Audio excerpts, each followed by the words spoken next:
Get out. Right now. Take your things. And leave. Those were the first words I heard when my life split in two. I stood there frozen, my heart pounding, as my own parents glared at me completely unaware that the child they were throwing away had just secretly bought a mansion they knew nothing about. Hi friends. Welcome to my channel. Grab your popcorn, take a deep breath, and listen closely because the story I'm about to tell you cannot afford to skip a single second. And please don't forget to like, share, and subscribe. Your support truly keeps me going. Now, let's begin. My name is Emily Parker. I'm 24 years old, and this is the story I never thought I'd speak out loud. The weight I carried growing up, I believed that if I worked harder, kept quieter, and made myself small enough to disappear, maybe, just maybe, my home would feel lighter. But in my family, effort didn't bring peace. It only brought more blame. Every step I took, every breath I breathed, was treated like a spark that set off another disaster. I learned how to walk softly, how to apologize before speaking, how to shrink myself so Moochie barely recognized the girl in the mirror. I worked long shifts at a bookstore, paid bills they forgot, picked up groceries no one thanked me for, sent money whenever my mother texted, "Just help me, Emily, just a little." But still they said I was dragging the family down. My little sister Chloe, who didn't lift a finger, loved reminding me that people my age already had dream jobs and cute apartments. At 24, she'd say with that cruel smirk, "You should be much further in life." I'd swallow the pain like medicine. My mother, Linda, every word she spoke came down like law. If Dad's car broke down, "Emily, it's your energy. You attract problems." If the internet went out, "Ever since you came home, this whole house feels off." If Dad got a bad review at work, "Don't you see? Your situation is pulling us under." That word situation, it felt like a curse tied to my wrist. I'd say good morning. She'd sigh like I'd ruined her day.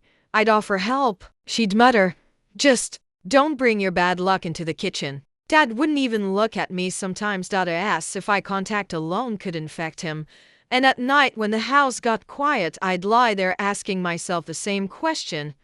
How do you love people who treat you like a weight around their neck? The day everything shifted, their resentment grew slowly, like mold, invisible at first and everywhere, choking the air. Whispers behind doors, silences when I entered a room, sideways glances, plans they thought I couldn't see, and the scariest part, they started blaming me for things I couldn't even control.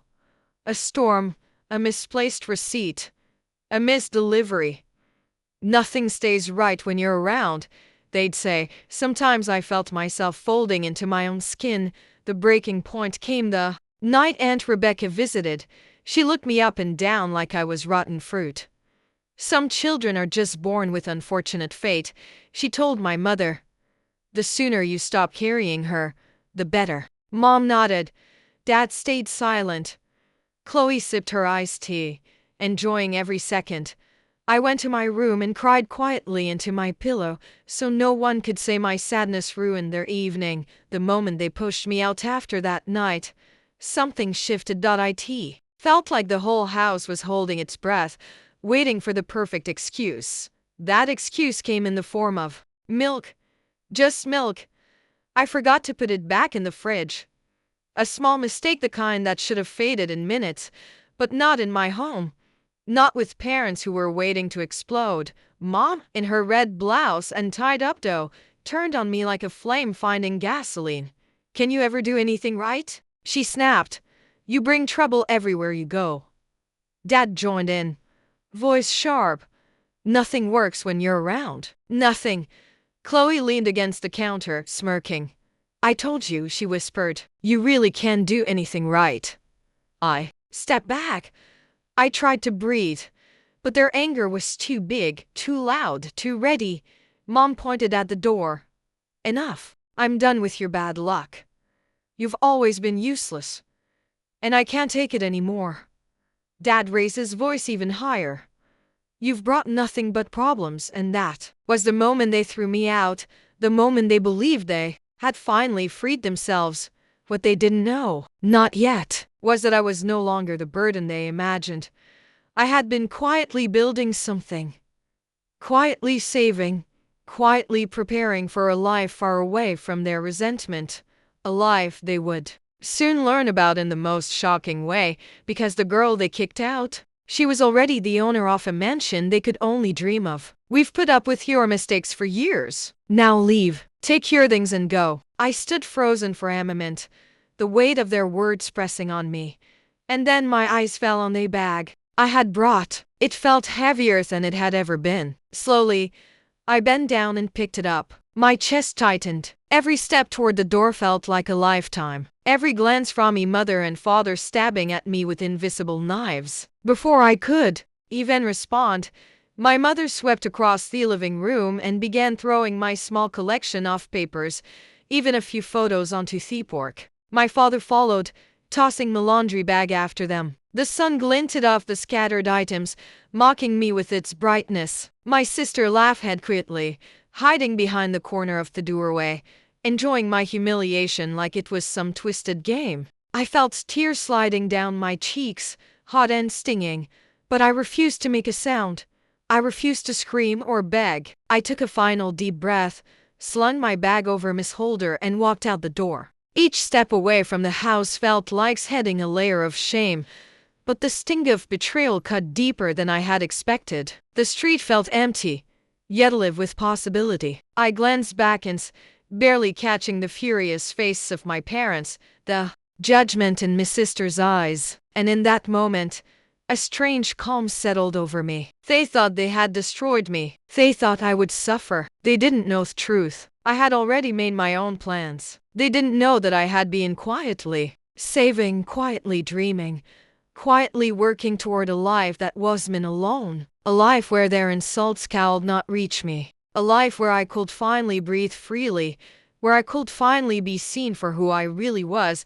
The front door of my old home closed behind me with a sharp click, and I kept walking, bag in hand, toward a future I had never imagined, one I had already prepared for in silence. They believed I was helpless, unlucky, a burden. Little did they know, I was already on my way to freedom. I never wanted anyone to know what I had been building for myself. For years, I had worked quietly, tucked away my earnings, and made sure every cent I saved was going towards something that was mine, just mine. It wasn't about proving anything to anyone. It was about keeping a part of my life untouched by their toxicity. I wanted peace, a home where I could breathe freely without judgment, and somewhere to remind myself that my efforts could blossom even when others doubted me. The mansion itself was everything I had dreamed of: insolence, modern, sunlit, with tall windows that invited warmth instead of criticism. There was a garden out back where I could hear birds in the morning, and a kitchen large enough that I didn't have to feel cramped while preparing a meal. The living room was vast, with soft couches and a fireplace that I would light on chilly evenings. I walked through it the first time alone and realized it wasn't just a house. It was a symbol of my resilience. I had done this. Despite every insult, every accusation, every heartbreak, I had done this. When I moved in, I took my time settling. I hung my favorite pictures, unpacked my clothes carefully, and even set up a small library in one corner. I spent hours organizing, knowing that every shelf, every frame, every item was proof of my quiet determination. It was a me sanctuary. Every room reminded me that I no longer had to shrink for any own. I could finally exist in my own space without fear of judgment. I also began investing in myself beyond the home. I took cooking classes because I loved it. I started yoga in the mornings, and I enrolled in online courses to expand my career prospects. I wanted this life to be more than just walls and furniture. I wanted it to reflect my growth, my intelligence, and my independence. And most importantly, I wanted it to remind me of the value it carried within myself, which no one at home had ever acknowledged. Some nights, I'd sit in my living room, the soft glow of the lamps reflecting off the polished floors, and think of my family. Part of me missed them, the version I had hoped they could be. But another part of me felt no longing at all. I was finally free of their constant negativity. And yet, I had to admit a tiny flicker of curiosity stayed with me. Would they ever see me differently? Would they ever understand that their words and actions had not were over my worth? I knew that the day might come when they did. And when that day arrived, I wanted to be ready, not with anger or resentment, but with calm, quiet dignity. I had finally created a space where my life was mine. I had finally built proof that I could thrive in when others refused to see me as capable. As I walked through the halls, I realized I had silently claimed my victory. They had thrown me out thinking it would break me, but they didn't know he had already chosen the path they couldn't imagine. Every detail of the mansion, every step I took in those wide sunlit rooms whispered the truth. I had succeeded on my own terms. They had underestimated me and, in doing so, had strengthened my resolve. Now all that remained was for the world or perhaps my family to notice. But even if they didn't, I had my peace, my life, and my home. And for the first time in years, I felt the quiet thrill of absolute freedom. A sense of triumph that was mine alone, wrapped in the warmth and safety of the home I had always deserved. It happened one sunny afternoon when I returned from running errands. I had parked my car and was walking up the driveway enjoying the faint scent of roses from the garden when Mrs. Halverson, my neighbor from the corner, waved energetically from her porch. She had lived next door for decades and always had a warm smile. But that day, it looked like she could barely contain herself. "Emily, Emily," she called, almost tripping over her slippers. "I can't believe it. Look at your house. It's incredible." I laughed softly. "Thank you, Mrs. Halverson. I appreciate it." But she shook her head, her eyes wide with excitement. "Incredible doesn't even cover it. Your parents back home are going to flip when they hear about this.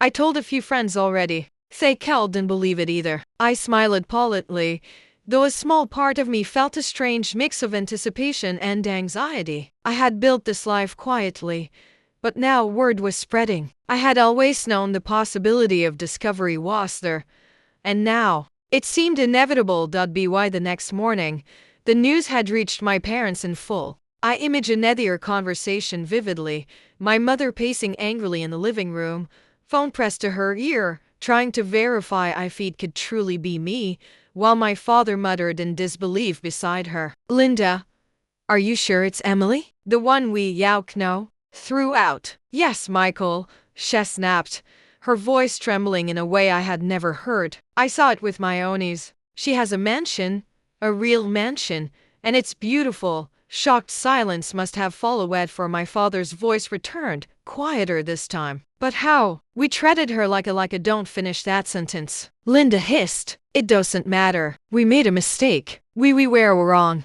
I imagine them now, their pride crumbling, their regret tangible even from a distance. All the times they called me useless, a liability, a bad influence. They had been blind to the truth, blind to my strength, blind to the life I had quietly built. They began pacing, calling relatives, recounting every insult and every harsh word they had said. Chloe probably sat in silence, realizing that she had underestimated the sister she often mocked. And Aunt Rebecca, how I wished she could see herself now, realizing the prophecy she delivered like gospel was completely false. The more they discussed it, the heavier their shame must have grown.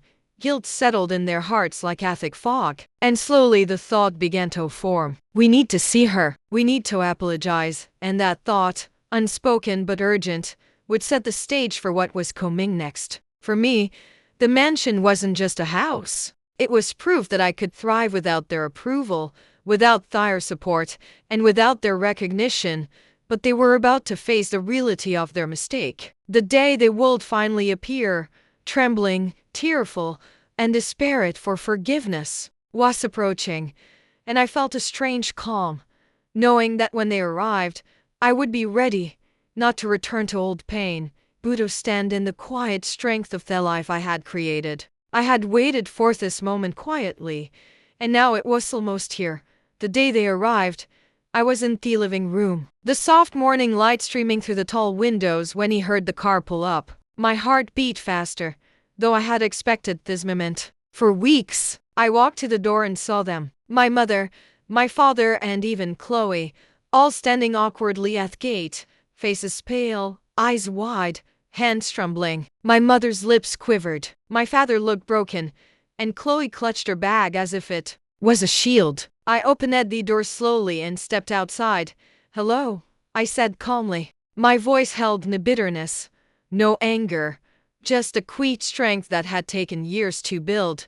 Linda dropped to her knees on the driveway immediately. "Emily, I am so sorry," she stammered, tears streaming freely. "We were wrong. We called you bad luck. We threw you out. Please forgive us." Michael bent down beside her, his face red and ashamed. "I didn't offend you. I should have. I let them treat you like this.